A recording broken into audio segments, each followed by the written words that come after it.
Hello again everybody and welcome back to Will Does Magic. My name is Will and I hope you are all having a magical day.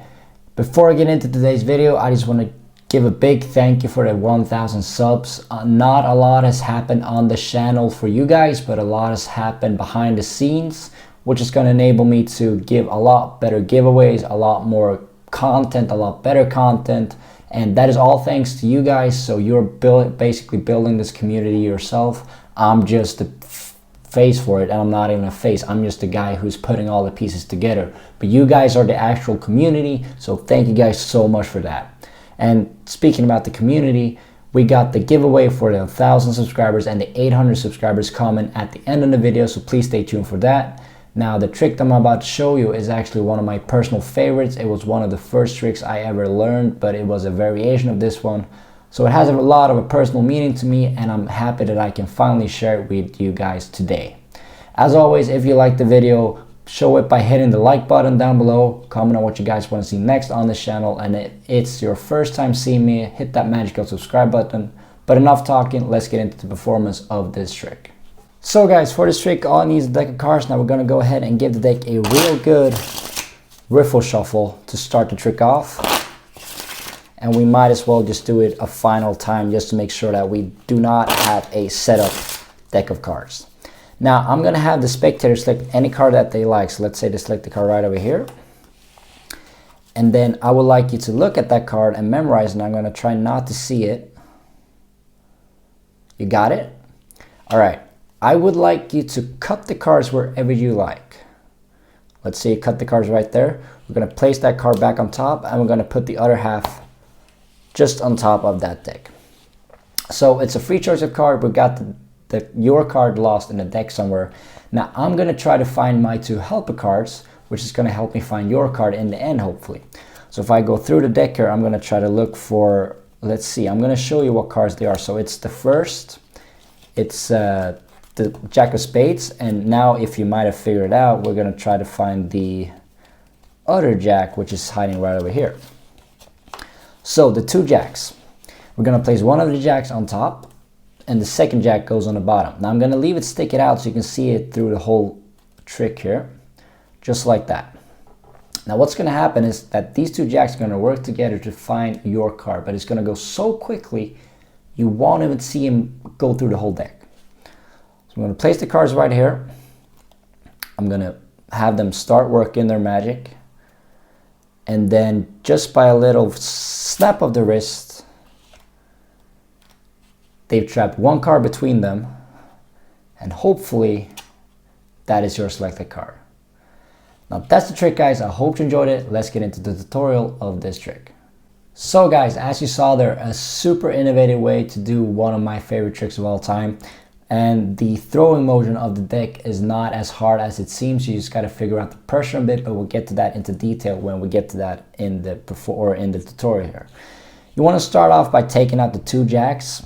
You don't have to actually, but you want to place one of the Jacks on top of the deck, and the second Jack could go literally anywhere in the deck. It does not matter. The only thing that's necessary is that you got one of the Jacks, or if you want to use the Kings, Queens, whatever you want. I'd feel like the Jacks are perfectly set for doing this type of magic trick, so I'd use the Jacks.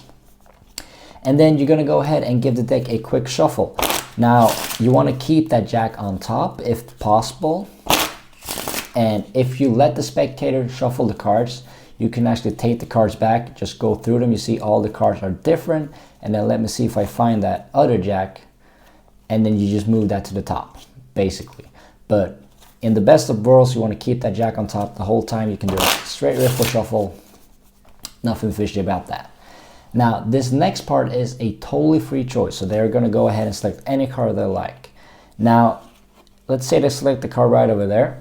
There is a slim chance that they will select that other Jack. I will tell you that, but there's two ways we can go on about that, and we'll get to that in a moment. But for now, they selected the 8 of clubs. So let's square up the cards and tell them to cut the deck wherever they like.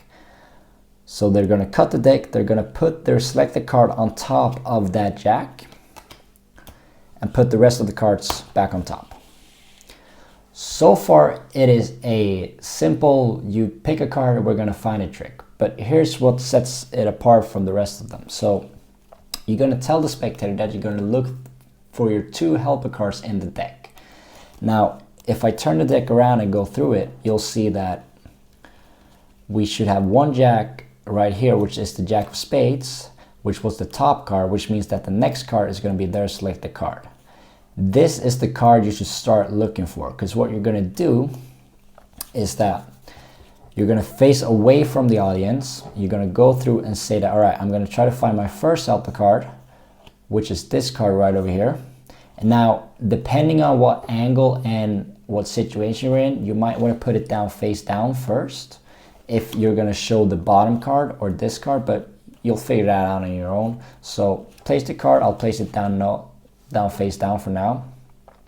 Now you want to move their card to the bottom. That's the trick. So once you found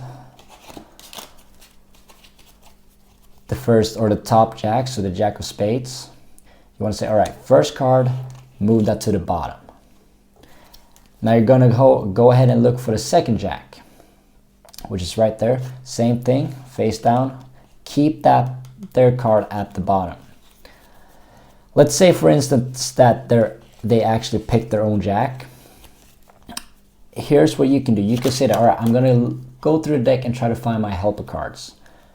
And then you can go through the deck and you'll see that the second jack comes after the first one. And then you can actually say that, all right, you know what? I don't even think I need my helper cards. I can mind tell that your card is the jack of clubs. And then you can do a whole performance on if you want to do red or black, and then you can have them think about it, higher or lower, suits, anything. That's up to the magician. That's only a performance-based acting. But if they would pick the jack or the other jack or whatever other card you shows, which is about a 1 in what, 50, 51 probability, which is never going to happen pretty much, you're pretty much set to go the other way. So where were we? We had the 2 jacks, put them down on the table, we got their card on the bottom. Here's probably the most challenging part of this trick. So you want to place one of the jacks on top, and you want to place one of the jacks on the bottom. You're going to have to figure out if you want to throw it left to right or right to left. That's all up to you. I personally prefer to throw it left to right just because you can see the jack symbols at all times. But basically what you're doing is that you're placing pressure on top of their selected card. So if you were to drop the cards straight down, they would just kind of fall out and that card would still be sticking in. So you're going to have to practice this a lot just to kind of get a feel for how much pressure you're going to put on it. But once you get a hang of it, you can throw the cards pretty freely. Just throw them to the other hand. And you might want to start practicing only throwing 2 cards at the time, because that might feel a lot easier, and you get a feel for how hard you're going to throw the deck, how hard you're going to hold the deck, how much pressure you're going to put on it. But what I usually do is I just have a firm grip on it, but not pushing down too much so that the cards bend. I just want to feel like I have control over it, because the friction from your thumb and fingers is going to be plenty enough to hold those cards together. So keep those cards there, and then you tell the story about how the jack's going to find your cards so quickly that you want them to see it. You throw the cards, and they'll trap one card right in the middle. And then you can have the spectator take that card out, show it, and it's going to be their selected card. Super easy performance-wise, a bit harder with the throwing motion. That's probably what you're going to have to practice the most. But this is a beautiful trick in that they can pick a card freely, and the reveal is so quick, and it has a kind of different reveal to it, I guess you would say, because there's not a lot of tricks where the action is actually that quick and happens in a blink of an eye, which is why I've always liked this trick, because it catches the spectator off guard at almost every performance you do with it. That is the trick, guys, and now let's get into the winners of the giveaways that we had, the previous and the previous giveaway. Sorry about that. So the winners of the 1,800 subscriber, which we collaborated and did one big one instead, we have 3 winners, which I will be in contact very soon as my Gmail is up to speed again, because it's been troubling me for about a week now, which is why the YouTube thing and all have been kind of slow. So sorry about that, but we have winners. So first winner, it's going to be CT Forever. The second winner is going to be Stefan Woodini 6979, And the third winner is going to be Muish Garson 21. I do believe that CT Forever and Steven Boudini's got their email in their about, so I'll be in contact very soon. Muish Garson, if you do see this video again, please contact me with your email address and add it so I can verify that it's actually you, and I will be in contact with you very soon as well.